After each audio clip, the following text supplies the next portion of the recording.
കൂട്ടുകാരെ, ഈ ഓണത്തിന് നമുക്ക് ശർക്കര വരട്ടി വീട്ടിലുണ്ടാക്കിയാലോ? വായോ, വീഡിയോയിലോട്ട് പോകാം. കുറച്ച് വെള്ളത്തിൽ മഞ്ഞൾപ്പൊടി ഇട്ട് കലക്കി വെക്കുക. കായ തൊലി കളഞ്ഞ് മഞ്ഞവെള്ളത്തിൽ ഇട്ട് വെക്കുക. ഇനി ഇതുപോലെ പീസായി കട്ട് ചെയ്തതിന് ശേഷം വെളിച്ചെണ്ണ ചൂടായതിലേക്ക് നമ്മൾ അരിഞ്ഞു വെച്ചിരിക്കുന്ന എല്ലാ കായകളും ഒരുമിച്ച് തന്നെ ചേർത്ത് കൊടുക്കുക.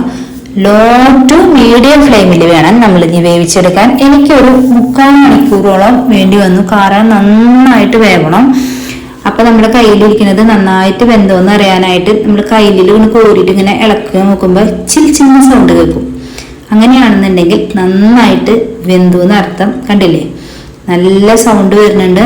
അപ്പൊ നമ്മുടെ ബബിൾസ് ഒക്കെ അടങ്ങി നല്ല സൗണ്ട് വരുന്ന പിറകെ നമ്മൾ 1 ടീസ്പൂണോളം പച്ചവെള്ളം ഒഴിച്ചു കൊടുക്കുക. അപ്പൊ ഈ വെള്ളം അതിൽ ചെല്ലുമ്പോ ബബിൾസ് വരും.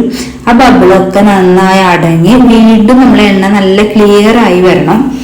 ആ സമയമാകുമ്പോൾ നമ്മൾ വീണ്ടും ഇളക്കി നോക്കാം.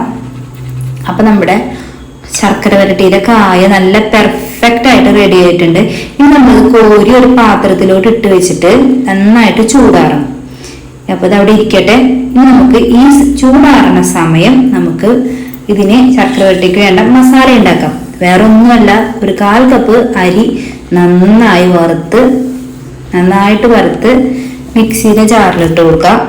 ഈ അരിയിലോട്ട് 2 ടീസ്പൂണോളം പഞ്ചസാരയും കൂടി ചേർത്ത് പൊടിച്ച് ഒരു പ്ലേറ്റിലോട്ട് മാറ്റി വെക്കാം. ഒരു ചുക്ക് മിക്സിയുടെ ജാറിൽ 2 കൈവിരലിന്റെ അളവിലുള്ള 2 പീസ് ചുക്ക്, 1 ടീസ്പൂണോളം ജീരകം വറുത്തത്, 2 ഏലക്ക കൂടി ചേർത്ത് നന്നായി പൊടിച്ച് അതും വെക്കാം. ഇനി ഞാൻ ശർക്കര ഉരുക്കി വെച്ചിട്ടുണ്ടായിരുന്നു. ഇല്ലെങ്കിൽ നിങ്ങൾ ഒരു 200 ഗ്രാം ശർക്കര ഉരുക്കിയെടുക്കാം. ശർക്കര ഉരുക്കിയത് നന്നായി തിളപ്പിച്ച് ഒറ്റ നൂൽപ്പരിവാകുമ്പോൾ നമ്മുടെ കൈമ ഒട്ടി 2 വിരലും കൂടി അടർത്തി വെക്കുമ്പോൾ ഒരു നൂൽപ്പരിവം കാണും. അതിനെയാണ് ഒറ്റ നൂൽപ്പരിവാകുമ്പോൾ നമ്മൾ നേരത്തെ വറുത്ത് വെച്ചിരിക്കുന്ന കായ അതിലോട്ട് ഇട്ട് നന്നായിട്ട് ഇളക്കി കൊടുക്കാം. ഈ ശർക്കരപ്പാനി കായയിലേക്കൊക്കെ നന്നായിട്ട് മിക്സ് ആവണം. നന്നായി മിക്സ് ആകുമ്പോൾ മിക്സ് ആയതിനു ശേഷം നമ്മൾ നേരത്തെ ചുക്ക്, ജീരകം, ഏലക്ക പൊടിച്ച് വെച്ചിട്ടുണ്ടല്ലോ, അത് കുറേശ്ശെയായിട്ട് ചേർത്ത് കൊടുക്കാം. ഓരോ സ്പൂണായിട്ട് ചേർത്ത് കൊടുത്തതിന് ശേഷം നമ്മൾ നന്നായി ഇളക്കി കൊടുക്കണം. ഒരുമിച്ച് തന്നെ ചേർക്കാൻ പാടില്ല. ഓരോ സ്പൂണായിട്ട് ചേർത്ത് കൊടുത്തതിന് ശേഷം നമ്മൾ വീണ്ടും നന്നായിട്ട് കൈവിടാതെ തന്നെ ഇളക്കണം. കാരണം കൈവിട്ട നന്നായി മിക്സായി നല്ല കട്ടയാകാൻ സാധ്യതയുണ്ട്. അപ്പൊ കൈവിടാതെ തന്നെ ഇളക്കി കൊടുക്കുക. അപ്പൊ നമ്മുടെ കയ്യിലുള്ള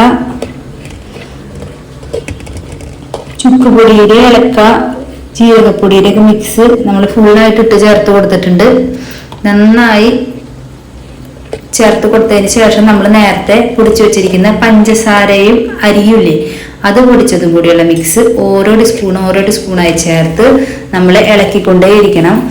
നമ്മൾ ഓരോ ടീസ്പൂൺ ചേർക്കുന്തോറും നമ്മുടെ ശർക്കര വരട്ടിയിൽ ഉണ്ടായിരിക്കുന്ന ആ ശർക്കരപ്പാനി വറ്റി നല്ല ഡ്രൈ ആയിട്ടിരിക്കും. കണ്ടില്ലേ, ഞാനിപ്പോ 3 ടീസ്പൂണാണ് അരിയും പഞ്ചസാരയും വരെ ചേർത്തത്. നമ്മുടെ അട്ടിപ്പൊളി ശർക്കര വരട്ടി റെഡിയായി.